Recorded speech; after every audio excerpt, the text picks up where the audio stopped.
So now students, as we have understood that if this is distance or displacement at its time, and suppose we have some curve which is explaining how distance changes with time, that at any instant, ये instant हुआ ना समय, देखो इस वक्त, तो मैं अगर यहाँ पे एक टेंजेंट खींचूं, टेंजेंट, तो क्योंकि टेंजेंट एक स्ट्रेट लाइन होती है और स्ट्रेट लाइन का हर जगह स्लोप सेम होता है, और किसी भी लाइन का स्लोप का मतलब होता है differentiation of that curve at that point, है ना।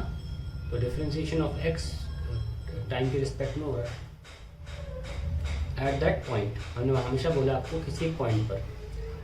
और इसको अगर हम खोलें तो हमने क्या लिखा था, limit delta x tends to 0 delta x by delta t, delta t tends to 0। जैसे कि हमने बहुत ही छोटा सा एक इंस्टेंट ले लिया था, बहुत छोटा, वो इतना छोटा है कि इसकी ये डिस्टेंस जो है वो ऑलमोस्ट, ये जो लेंथ है टाइम की, ये ऑलमोस्ट 0 की तरफ बढ़ रही है।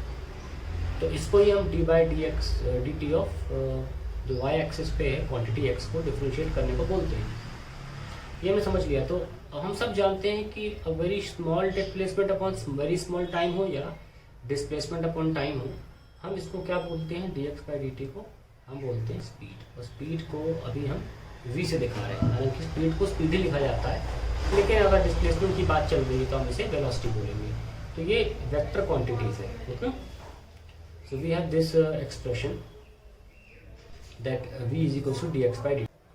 Similarly, if we have another graph having velocity on the y-axis and time on the x-axis, and once again we have a curve explaining the relation between v and t, at any instant, at a very small instant, या at any instant of, या हम बोले at a very small interval, तो delta t जो यहाँ पे बहुत कम है वो ऑलमोस्ट टेंड्स टू 0 हो रहा है।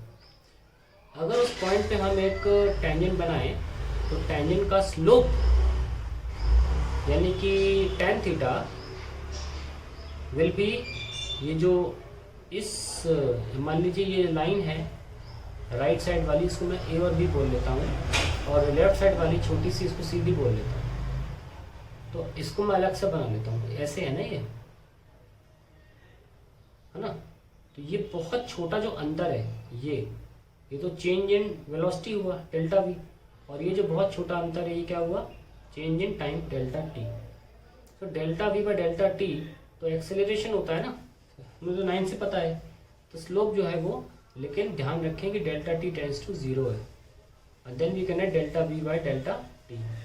सो we have acceleration is equals to, ये डेफिनेशन पता ही आपको, limit delta t tends to 0 delta we by delta t d v by d t होता है। So we have A equals to dV by dt. So we have two very important relations. dx by dt is v and acceleration is dv by dt. You should not forget these two relations. Very important. Differential form में velocity होता है dx by dt और acceleration होता है dv by dt. Acceleration को एक और तरीके से लिखा जा सकता है, ये दिखाते हैं कैसे।